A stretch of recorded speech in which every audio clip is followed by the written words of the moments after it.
हमें अल्लाह रब्बुल इज्जत ने बड़ा ही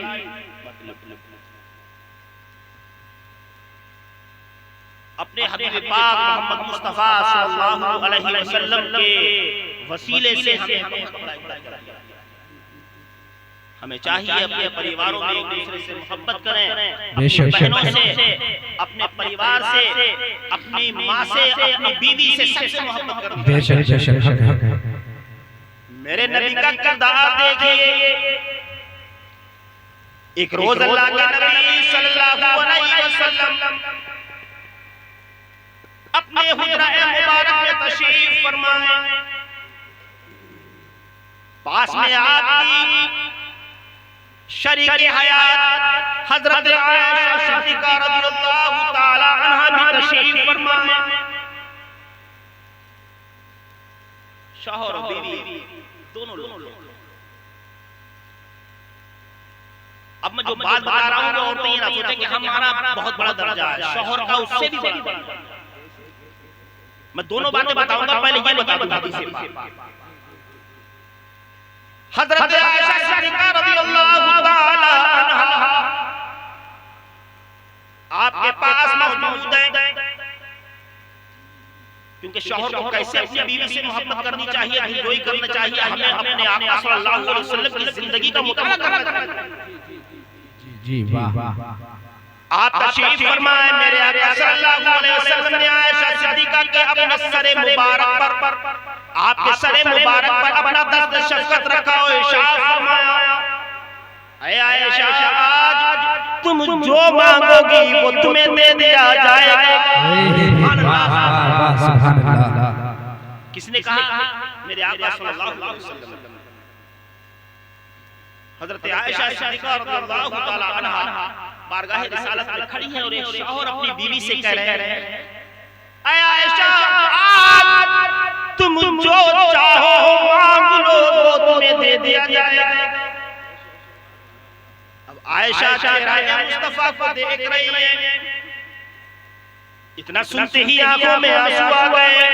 बोली, या रसूल अल्लाह सल्लल्लाहु अलैहि वसल्लम, जिसका शौहर इमामुल अंबिया हो, जिसका शौहर खातिमुल अंबिया हो, जिसके दामन में दोनों जहां की दौलतें हो, इसकी इज्जत है। वाह, क्या फिर भी मेरे आका ने फरमाया, फिर भी ऐ आयशा, जो चाहो मांगो दे दिया जाएगा। अब किरदार देखिए एक बीवी का, अब किरदार देखिए शौहर। आजकल की अगर हम और आप अपनी बीवियों से कह दें जो चाहो मांग लो, तो कम से कम 10 तोला का हार मांगे, इससे कम का नहीं मांगे।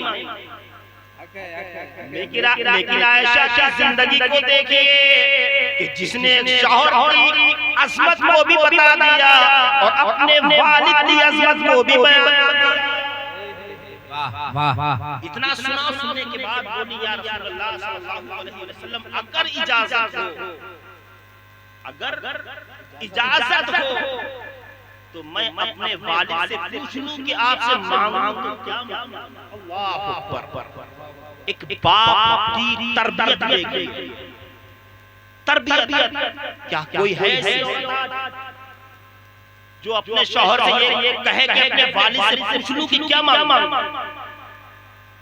कुर्बान जाइए आयशा जिंदगी पर। कहने लगे, या रसूल अल्लाह, वैसे तो मेरे पास सब कुछ है, आप है, मेरे पास सब कुछ है, लेकिन आप फरमाते हैं तो अगर इजाजत हो तो मैं अपने वालिद से पूछ लूं। तो अल्लाह के नबी सल्लल्लाहु अलैहि वसल्लम ने फरमाया, आयशा, जाओ वालिद से पूछ लो, वो जो कहे वो मांग लेना।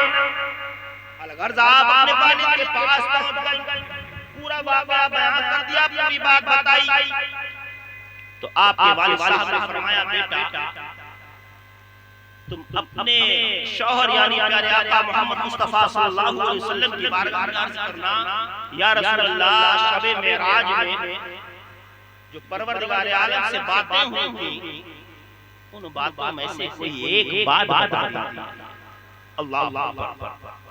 कोई दुनिया की चीज नहीं मांगी, कोई दुनिया की चीज नहीं मांगी, बल्कि कहा कि जाओ और कहना कि शब मेराज में जो अल्लाह के नबी सल्लल्लाहु अलैहि वसल्लम की परवरदिगार आलम से बात हुई थी, उन बातों में से कोई एक बात बता देना। अलग-अलग बात पहुंचने के बाद मेरे आका सल्लल्लाहु अलैहि वसल्लम ने फरमाया, आयशा अब कहो क्या मांगना है। अर्ज करने लगी, या रसूलल्लाह सल्लल्लाहु अलैहि वसल्लम, मैं जानना चाहती हूँ कि शबे मेराज परवरदिगार आलम से जो आपकी राज़ो नियाज़ की बातें हुई थी, उन बातों में से कोई एक बात बता दीजिए। वाह वाह वाह, क्या क्या कहना है। अल्लाह, तो जानते हो उस वक्त मेरे आका सल्लल्लाहु अलैहि वसल्लम ने क्या बताया। मेरे आका फरमाते हैं, आयशा उसमें सबसे खास बात ये थी कि परवरदिगार आलम ने मुझे हुक्म दिया था कि ऐ मेरे प्यारे दुनिया में मेरे बंदों में और तुम्हारी उम्मतों में मेरे लिए वो तुम्हारा उम्मती सबसे अफजल होगा जो एक मोमिन के ऐबों को छुपाएगा और एक मोमिन में वो दूसरे मोमिन के दिल से जोड़ेगा। वाह वाह, बहुत अच्छा बयान है। वो मोमिन जो एक टूटे हुए दिल को जोड़ेगा, यानी मोमिन से मोमिन को जोड़ेगा। मेरा रब फरमाता है मैं उस मोमिन की बख्शिश करूंगा।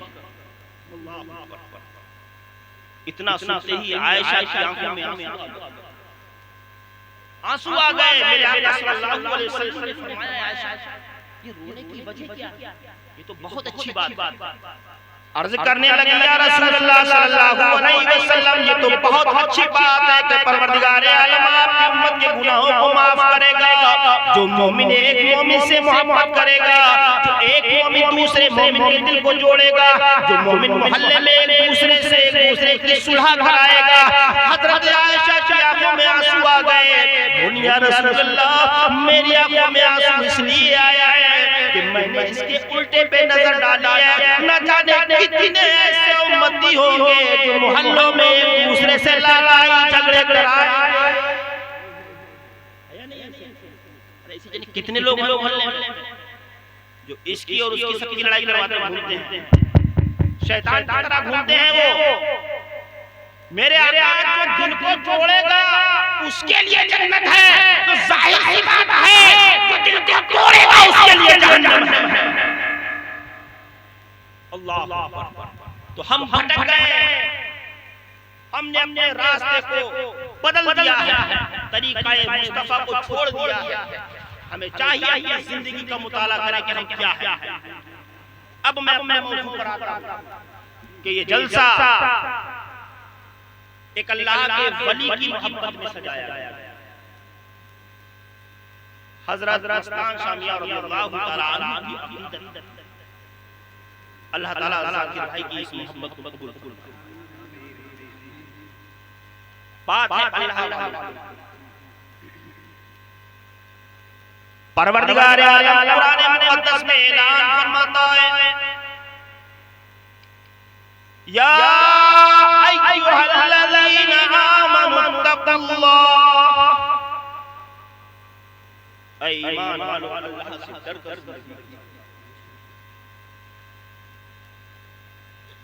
अब अल्लाह ने हमें ईमान के साथ याद किया और एक सबक दिया। ऐ मेरे बंदे, मैंने तेरे लिए आसमान को शामियाना बना दिया, मैंने तेरे लिए जमीन को फर्श बना दिया, मैंने दुनिया की सारी चीजें तेरे लिए पैदा की। ऐ मेरे बंदे, तू दुनिया में जिंदगी गुजारना, लेकिन अपने रब से डर कर गुजारना। और उसके साथ साथ एक पैगाम, ऐ मेरे बंदे, अगर तू अपनी जिंदगी की सलामती चाहता है, अगर तू अपने ईमान को बचाना चाहता है, अगर तू अपने ईमान की हिफाजत चाहता है, क्योंकि आने वाला वक्त एक ऐसा वक्त आएगा कि जमातों की जमातें घूमेंगी ईमान वालों के ईमान को छीनने के लिए। जमातें आई तुम्हारे ईमान को छीनने के लिए, तुम्हें भटकाने के लिए, तुम्हारे ईमान को कमजोर करने के लिए। तो मेरे रब ने पैगाम दे दिया, ऐ मेरे बंदे अगर अपने ईमान को बचाना चाहता है, अगर अपने ईमान की सलामती चाहता है, मेरे रब ने कुरान में फरमा दिया वक़ूनू मअस-सादिक़ीन, सच्चों के दामन के थाम लेना, तो तेरे ईमान की भी हिफाजत करेंगे और तेरी भी हिफाजत करेंगे। कुरान ने फरमाया वक़ूनू मअस-सादिक़ीन, सच्चों का दामन थाम लेना, वो तेरी भी हिफाजत करेंगे और तेरे ईमान की भी हिफाजत करेंगे। आओ अल्लाह वालों की बारगाह में चलते हैं।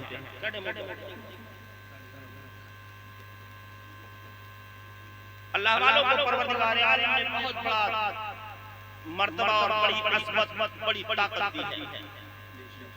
अगर वो मुर्दे को पैर मार दे तो वो जिंदा होगा।